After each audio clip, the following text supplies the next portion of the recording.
Brad, what are your thoughts on playing Friday night with first place on the line in the league? Yeah, a lot to play for, a lot of motivation, and I think it even makes it more exciting. That obviously it's only 2 games that we play against them this year until playoffs, so it means a lot. And I know it's a situation where different team we have this year, different year, and we're excited to get down there. With a different team, what are some things you don't want to replicate from last year when you were down there? Probably the start of the game on Friday. It wasn't our best start on Friday, and we got behind and chased the game a little bit, and probably played better on through the rest of the game Friday and Saturday. But the start of the game, it's it's big ice surface. It's exciting place to play. Really good team we're playing against. We're a really good team as well, and I think we're kind of seeing the start of the games mean a lot.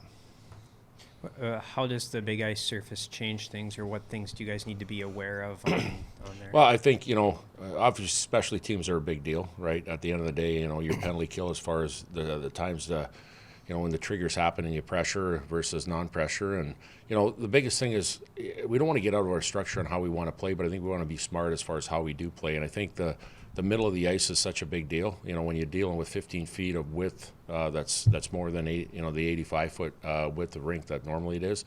You want to make sure that you protect the middle of the ice and protect the grade A scoring areas and try to own the inside of the ice. And I think that's a big thing. And the other part is, we always talk about, playing as a 5-man unit up and back down the ice, of not creating gaps in your play. That's with the puck and without the puck. So I think those are areas that we want to keep concentrating on, even though it is a bigger ice surface, just kind of accentuate how we do things, but even make sure that we play tighter as a 5-man unit. It's just a little bit strange only going up there. I think this is probably your only time up there all season long. Probably 10 years ago you were going up there to practice every other week.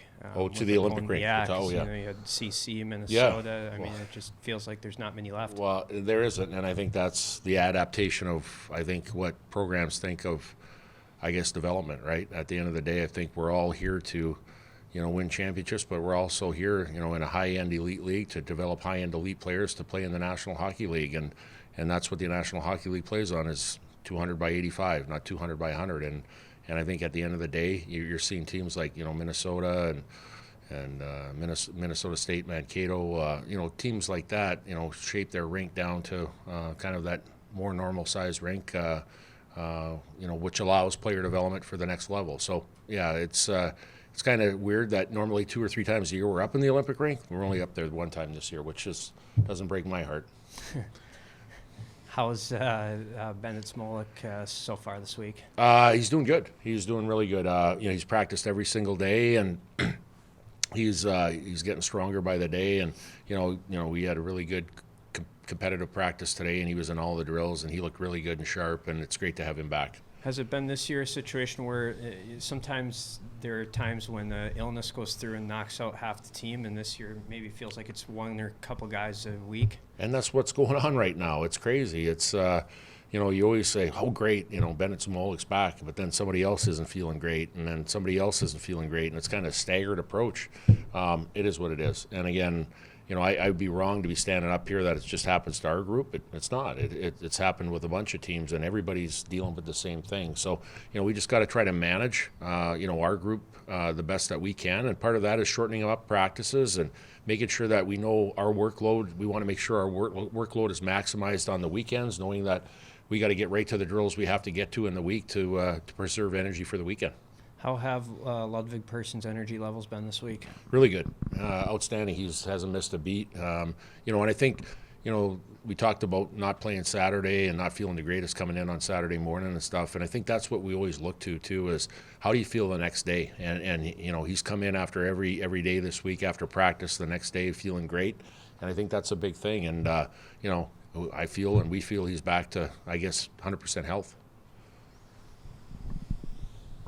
Jumping off that too, though, how relieving maybe is it as a coach knowing at this point of the season you can have another option at goaltender? Yeah, I think down the road you always wonder, as a first-year goaltender coming in, and Hobie, you want to provide opportunity for him, but what does that look like? And you know, it's funny how the season goes. You know, the opportunity provides itself through things that, you know, illness, injury, whatever happens, and he made the most of it. And I think it really kind of helps our group too. You know, I think the mental side of it, or as far as our guys knowing that we have two really good goalies here, that doesn't matter who you put in, we'll have a really good chance to win if we play the way we need to. And Hobie's done a good job of providing that.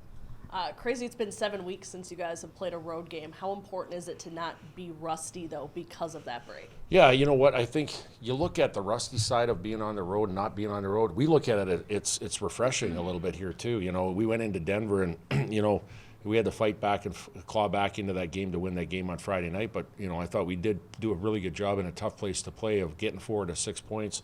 And I think it's a situation here, too. Sometimes when you go on the road, you simplify your game. You know, you're not under the bright lights of the Ralph here, which we love to play here with our fans. But hey, you know, you kind of have that road warrior approach that, you know, it's us against the world mentality here, that hey, you're going into their facility, their fans, their situation where hey, the pressure's on them. You know, let's go play. And I think that simplifies your game, and you kind of have that refreshed approach of playing a different scenario than playing at home for 3 or 4 weeks in a row. I know Brad touched on it a little bit, but the fact that it could be 1 versus 2 in the NCHC for the next 2 weeks potentially, what does that do for the team in January?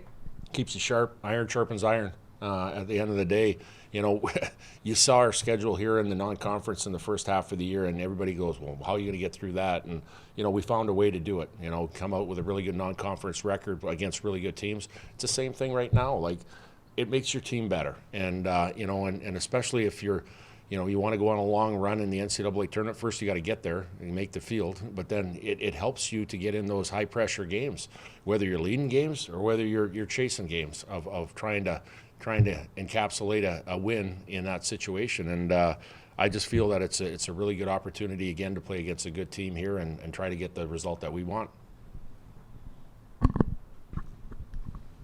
You said just a little bit ago that your team looks a lot different from last season, and same story for St. Cloud State. A lot of guys left, a lot of new kids kind of stepping up into bigger roles.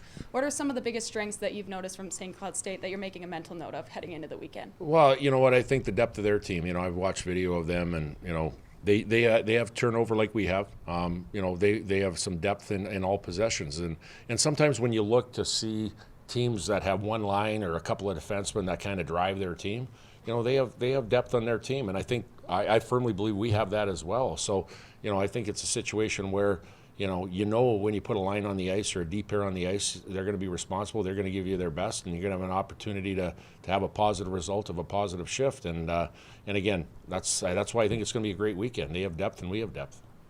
You said it's kind of refreshing being able to get back on the road after 7 weeks, but do you feel that's the same way for all the fans that have been here for 7 weeks, standing alongside you now, getting to travel to? Yeah, absolutely. I think, well, I know we have probably the best fans as far as traveling to different venues, whether it's close by, 3.5 hours away into St. Cloud, or, you know, going to the East Coast. And, you know, that's the beauty of our program here, and we're looking forward to a lot of green, white, and black in the stands in St. Cloud, and in a situation where we want to make them proud. Good. Oh, sorry.